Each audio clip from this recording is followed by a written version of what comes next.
friends, and welcome back to another speed build.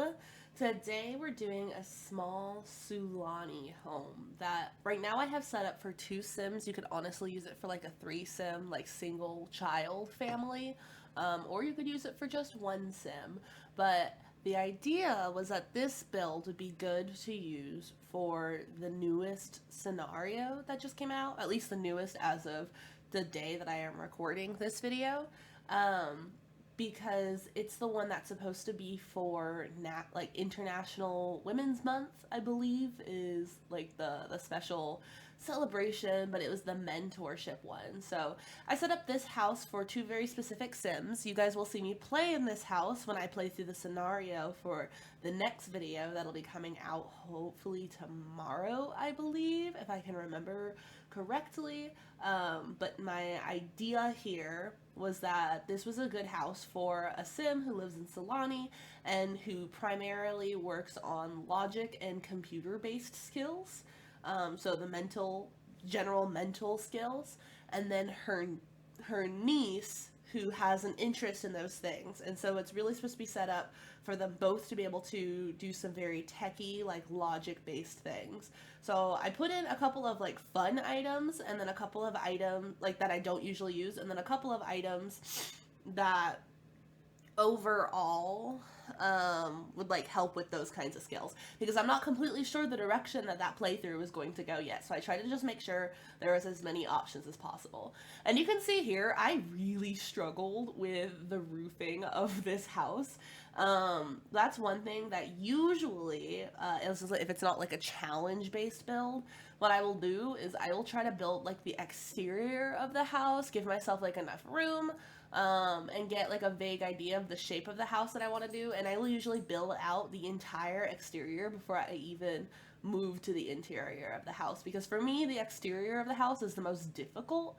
And the interior of the house is more fun. Obviously, there are some pros and cons to doing this. Like, for one thing, I when I'm doing the exterior, like when I finish the exterior, I have this big like relief, and then I can just like move into the decorating. But the bad part is that usually that means I don't really have a floor plan in place. And if there's something that I want to do, like after I've built out the whole exterior, I have to kind of renovate the exterior to even do it if it's not already friendly to the floor plan that I want to do. Like, say this is a 2 bedroom home with an office, but say I wanted to turn it into like a 5 bedroom home, because I had a little bit of a space that could have been used for a 4th bedroom. But if I wanted to turn it into like a 5 bedroom home, or I wanted to put like, I don't know, an indoor pool in or something, I would have had to completely start over from the drawing board. I would have had to give up all of the hard work that I did on the exterior, and maybe it could have been an easy fix, maybe it could have been a really not so easy fix, but I would have had to undo all of that. And it's also a little bit more difficult to do the exterior first, at least for me personally. Um, because I have to pick my finishes early on, and you can see like what I have now won't necessarily be the final finishes. Sometimes it will be, sometimes it won't be, but a lot of times I just kind of space things out. But I already place like my exterior doors, and I already place like my fences and such, and that'll set the tone for the rest of the build, if you ask me. And you can see here, I'm working on trying to figure out how to make a chimney work in this home, which is just something I like I've just been kind of having fun with as of late. You didn't see it in the last speed build because there was just no way to get like a chimney or a fireplace in that home. It was way too small. But this one, I thought I had like a fair bit of room, and I always really enjoy trying to put a chimney where I think it would be reasonable to have a fireplace. Which I don't know what I was thinking this time, because that little bump out does not make that a reasonable place to put a fireplace. But at the end of the day, I was like, well, you know what? This is Sulani, and in Sulani, it is hot. So you're not really going to see a lot of fireplaces, at least not functional fireplaces, and therefore you probably don't really need a chimney either. And then I don't do a lot of Sulani builds. So another thing I struggled with was trying to figure out what I wanted to do, like with an architectural style. Like, I didn't know what I wanted to do for the roofing, and like what kind of vibes I was going for. I imagine that Sulani is supposed to be almost Polynesian, or like Hawaiian in some way, shape, or form, but I didn't feel like we got a whole lot of those elements in the the Sulani Build By catalog. I could be wrong. I did look up a little bit, but not obviously enough. I am no expert on Polynesian culture. I am still learning.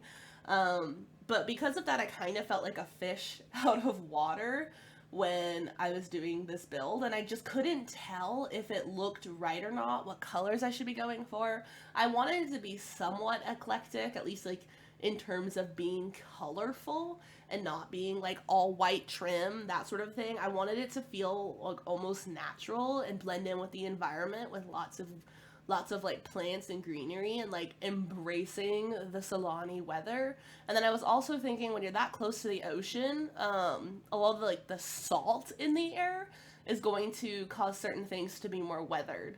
So I tried to lean more into like that weathered wood tone look sort of thing. But I also wanted to get in there with some texture. So I think I went in there with some black finishes, and then I tried to do like the corrugated metal. I figured that that would be a little bit more weathered because of the salty air. But then I also was thinking that like that little bump out on the side and like different awnings and stuff could be used as like add-ons to the house later on. I was thinking that they wouldn't necessarily be original. So I wasn't looking for the house to look particularly new when I was doing this build. And in some ways I think I succeeded. In some ways I think it was really difficult. I wouldn't say this is the best house I've ever built, but it was a lot of fun because it got me out of my comfort zone and it required a lot of thinking. I did have a ton of fun doing this house. You can see here that I'm working on like windows and a couple of like touches in the front because I was trying to fill that space. But when it comes to building the house, like the exterior, before you get to the interior, windows are really hard. Especially because if you think about it, like what looks good on the outside is not always the most functional for the inside, and windows are largely defined by floor plans. But in real life, when you're looking at houses and such, like windows are in weird spots typically. Like if you look at the exterior of like the houses in your neighborhood, if you live in a neighborhood, a lot of the windows on the outside will look like they're in really weird spots, but they make perfect sense for the floor plan that's on the inside. So I will usually do just the windows for the front, or if there's like a really nice backyard going on, maybe I'll do some of the windows for the back, even though that's more limiting. And then I will fill in the rest of the windows later on after I made the floor plan. So I will try to make the house look as nice as possible, and then I'll switch it out. Unless I'm working on like a very particular style, or there's like a way that I want the back of the house to look. Like if I really want rows of windows, like stacked rows of windows, I'll probably put those in at the beginning. Or I'll try to like put in windows as placeholders, as in like, it would be really nice if there could be a window here, but like I won't get too attached to it. I won't name it. I won't raise it. Like I won't let it sleep in my bed or anything, just in case I have to remove it. And so that's kind of the thing with doing outsides, is I get really attached to all of my builds, but sometimes when you're doing an exterior, you really don't want to get too attached to it. But also sometimes like the exterior of a home can look really, really nice, but if you don't award yourself like enough flexibility on the inside or willingness to change it, the inside can end up looking really crappy, and then you'll just never play in the home. So, like I said, there's pros and cons to doing the exterior and the interior first or second. I spent a lot of time on this exterior because I felt like the interior could be more to like the Sims personality, but the exterior I wanted to match around the place. And because of that, I actually ended up using quite a few different packs when I was doing this build.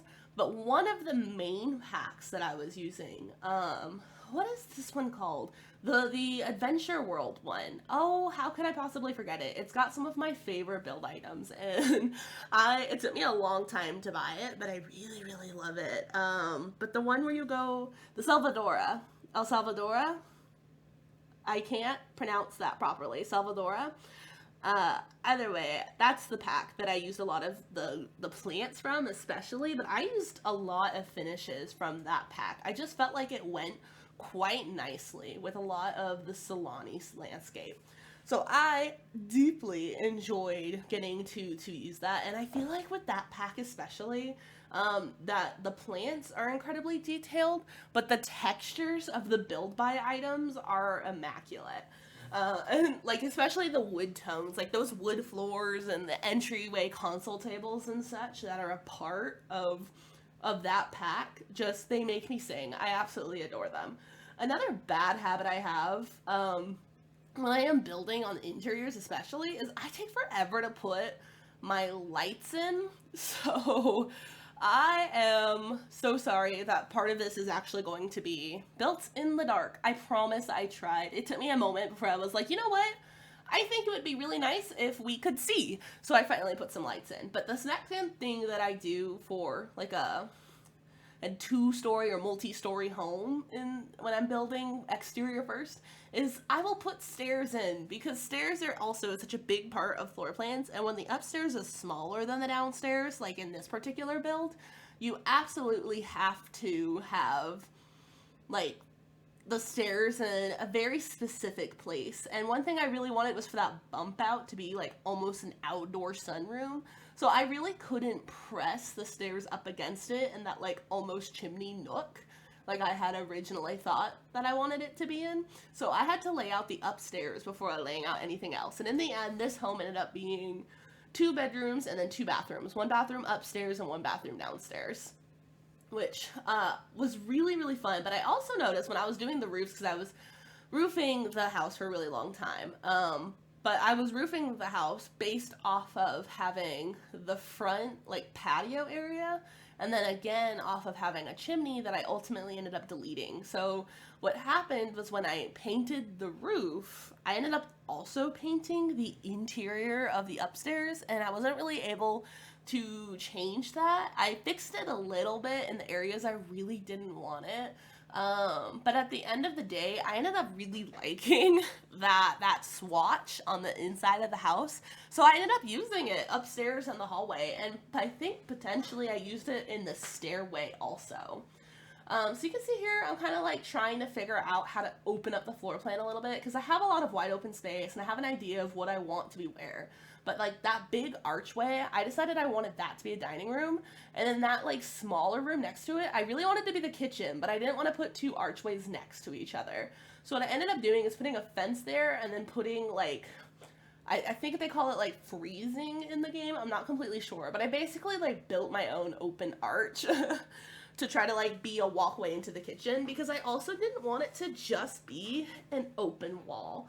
And the house doesn't have like a huge kitchen. I kind of went galley style, but then like shaped it around like a U, because I really enjoy building small kitchens. And I ended up really liking it. It doesn't have like the most light, but I felt like it was a really realistic kitchen for a home like this. Because I'm sorry, but not every single kitchen is going to look like Pinterest worthy, like chef style. Like it's not going to be a huge family kitchen. And for a 2-sim household like this one, I really felt like that was unnecessary. So I decided to prioritize a little bit more like white space within the home that didn't have furniture and that was maybe more of a walkway. And then I wanted to prioritize more hobbies. So the living room also, because like I figured that they were both going to be working on hobbies for most of this playthrough, I kept it very, very simple. I mean, it is just enough to keep them entertained. I think one of the Sims I gave like, I think she likes video gaming, or maybe she's a geek or something. I don't quite remember, but I did that. So I put in like a gaming console. I know you can game on the computer, but I felt like being able to build a skill at the TV would justify having a TV in that room. And I did want to put a TV in that room. I just thought it looked really nice. I also tried to experiment with having the like Salvadora like round table in there, because I don't really use the big round table very often, but I play tested it and the Sims couldn't get to the back seats. And then when I really thought about it, for like a 2-sim household, again, they really don't need a table setting for like 8 Sims or 6 Sims or however many Sims would fit around that table. And so I laid out the dining room to be prioritized, them being able to actually get to the tables, but also for like a smaller household. Because again, this is a home that would be good for maybe 4 Sims if you decided to put 2 Sims in like one of the bedrooms upstairs, like 2 children. So I did more of like a family style that like maybe you could watch the TV from in there, you know, if it wasn't actually a separate room, but like in real life. But then also, again, most people are not trying to Pinterest style their homes. So I didn't lay it out in such a way that I probably would if I was designing like my real life house. But I laid it out in a way that I thought was practical, made the most sense, and still looked nice. It's still like a really simple room. Um, but I think it's good enough. And I really tried to get out of my comfort zone when doing this build by using swatches and stuff that I wouldn't usually. So like I've never used those counter swatches or those counter swatches before. Those are the counters that came with Sulani. And then I decided to kind of go for like a two-tone kitchen thing. And originally I really wanted to use like the Salvadora cabinet tops because I thought it matched the wood color the best. But I didn't like how the textures were so different. Like it was so obvious that they were completely different. Because especially because like one of them had the handles and the other one was just like the smooth front. So instead, I decided to go for like the two-toned kitchen thing to like brighten up the top of it and everything. But also because I felt like the handles looked very, very similar. So I ended up using cabinets from Dream Home Decorator for the uppers. And I ended up thinking it looked really nice. It looked almost like it had been at some point, like somebody had done something to try to make it look less dark in there. Because I imagine if it was really dark cabinets, it would look kind of dark and dingy in such a small space, like if you were actually using it. And then, it's funny enough, I am a coffee drinker, but I think that most recently, most of my Sims have been tea drinkers.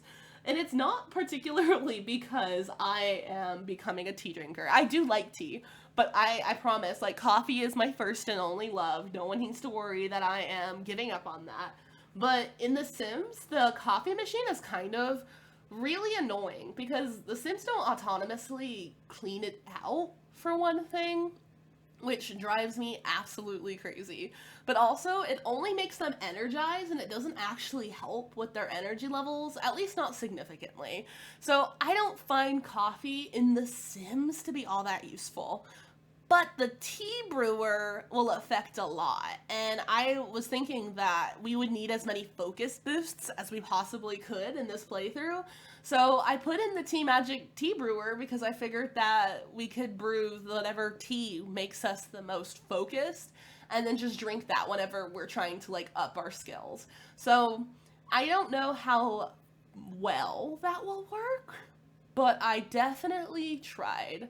And then like somewhere halfway through the build, or maybe it was through while I was doing Cass, I had ended up deciding that the Auntie Sim, I figured that she just really likes yellow. Not particularly because I really like yellow, but because, like, not that I don't like yellow. It's got a time and a place, but I'm not like gung-ho yellow crazy. My color is a little bit more purple. But it's a color that in The Sims I don't use very often, and I thought it would be really fun to see like the ways that I could embrace the yellow. Initially, I tried to like make the outside of the house yellow, but there was no way I could do that and still enjoy it. So as a little nod to that, I made the auntie's office yellow. And I think it ended up being pretty cute. It's like, it's not supposed to be super well designed. It's a place that she works. It's a place that she has her ideas. It's going to be a little bit cluttered. And it's going to be a place that, like, maybe she doesn't clean super often or she puts all of her ideas in all the time. So I really, really enjoyed doing that. And I enjoyed trying to figure out how to fit clutter and such in there. Especially because in offices, I like to make, like, reading nooks. And like, I guess like activity building, I don't usually like to just use the space for a computer because then you don't really need that much space. Like if all I want to do is put in a computer, I don't really feel like I need a whole office in The Sims. It's not like their focus is going to be like super distracted by things around them. So if I'm only putting in a computer and I don't need any skill building items, I will usually just put it in a bedroom or I'll like put it in like a corner of the living room in The Sims. And I could have absolutely done this here. Like, I could have put it underneath the stairs or something. But for these specific Sims, I felt like they would have their own office. At least the aunt would have her own, like, working office. Even, like, being child-free and everything, you know, other than having her niece live with her. I would think that she would have a space dedicated to that. So I ended up just decorating it really nicely and then putting in a seat so that she could read in there. At the very least, she can build those sort of skills. Now, I'd say the hardest part of this build other than the roofing. The roofing took me forever. But the hardest part of the build, other than the roofing, was doing the bathrooms because I really wanted to use the Sulani stuff. But that shower, I don't know why, but I always have such a hard time using it. I think it's because of the way that like the back of the shower, like to me, it has to be on a wall. And I'm like that with other showers too. Like I don't like the glass part of the shower being the part that is against the wall. But like when I'm using like the crystal showers and stuff. But for this particular one, it doesn't quite feel as natural for the way that I put it in there. So it took me a really long time to try to put those bathrooms in, and then also I did make them pretty small. So I tried to like scoot things the best way that I could. I really wanted them all to have like a toilet, a sink, and a shower. And the upstairs one, I really wanted to get a bathroom in, or like a bathtub in also. And the bathrooms were just, they're not that big. So I really did my best to make them functional. I didn't add a whole lot of clutter to them though, because I already felt like if I thought if I added clutter, it would end up looking too much. And then here you can see that I'm working on the entryway. I'm working on more of like the decorative touches now, because at this point the downstairs is mostly done. Like all of the essentials are in there. They have some good skill building and fun building items and social building items, because I figured like niece moving in with auntie, they would have a really high social skill. And I think one of the requirements for completing the scenario is that they have to be best friends, or they have to like have that high social. So I wanted to put as many things in there as I could that would allow them to hang out together. So I have the Don't Wake the Llama table, and I have a card table that I think you can also play chess on. I've never used that item before, so I really hope it's functional because it looks really cool. And I don't know how I haven't noticed it until now. Like the game has been out since 2014. Where have you been, Alicia? I don't know if that was like part of the original base game or not, but I'm really excited to try out that item. And I don't even know if I actually put a chess table in, but I did put the observatory in, which is not my favorite object in the game, especially for building the logic skill. But when I have the room for it, I do like to put it in because it builds the logic skill really quickly, and I think it's kind of aesthetic almost, especially when you're going for like that mental, like super sciencey vibes. But I really like the pictures that come from it. I personally am a really big like space stars fan, and I've never tried to like collect all of the photos from the microscope. Is it called the microscope? No, it's not the microscope. It's the observatory, or the telescope. It's called the telescope, but I think it's the observatory in The Sims. But I've never tried to collect all of the pictures, but I do really like them, and I usually like to use them to decorate my Sims houses. And I know they're in debug, or like I know they're probably not even in debug. They're probably just in the portrait. No, some of them are in debug. They're probably just a part of the photos. So if I'm decorating a house that has no Sims in it, I could probably access it. But I think it's a lot more fun to have like decorate as you go and make some changes, like add your Sims photos and such to the walls while you play through. And also I have the Sims living in the house, and I didn't really feel like using the cheese to try to figure out how to unlock it. I figured I would just acquire them over time anyways. So here is what I was talking about when I was saying that the upstairs bathroom was really hard. I could not figure out how I wanted to do it because I liked where the tub was, but then the shower was really hard to make work. And then I didn't really feel like I wanted to do a toilet next to an open shower like that, because that just kind of felt weird. But in the end, that was the only way I could make it work. And then I also really wanted to get a window over there, but this bathroom was a part of like a really tall roof piece, and there was just no place that I could have put the window, and it made sense with that roof piece. So I ended up just doing like a little window off the side of the bathroom instead of trying to like put a window in that roof piece. And then here you can see I am decorating the teens room. I did put like a computer in there and everything, but I figured she wouldn't need her whole dedicated office because in my mind, she's only there for like her senior year, or maybe for like the latter half of her high school career or something. She doesn't actually live with her aunt full time. she's just visiting her aunt for the mentorship. Like maybe she's doing some sort of internship or something. I don't know. Or she like really wanted to be with her aunt for the summer to learn these skills. I'm not completely sure exactly what makes the most sense storyline wise. But for whatever reason, her parents decided that she should live with her aunt for whatever amount of time so that she could, or maybe she asked about it, so that she could like learn the skills that her aunt are working in. So I really, really struggle with teen rooms. I feel like they're really hard to put personality into. And overall, like, especially with the bedrooms, I usually make them pretty small, and I like to, I don't know, like they're not very functional. They sleep there. They sleep there, they might change their clothes there. And then I usually like to put a mirror in there so that they can work on their social skill without like locking everybody out of the bathroom. But that's about it. Except for children's rooms and toddlers' rooms where I can just cram all of their toys and skill building objects in there. But there's no specific teen skills. And there's not really any objects that are specific to teens or that teens can use that will build things like responsibility or like certain, like if you have parenthood, you know, those 5 traits like the emotional control and such. Other than the journal, there's nothing that teens specifically can use to build any of those traits up or, you know, lose any of those traits. And there's no like toys or anything for them to use for like creative skill or imagination or anything like that. And there's no specific teen traits. So I never really know what to do with their rooms. I might decorate them with posters or something, but they're really not my favorite to build. I would really love to see teens get an overhaul in The Sims 4.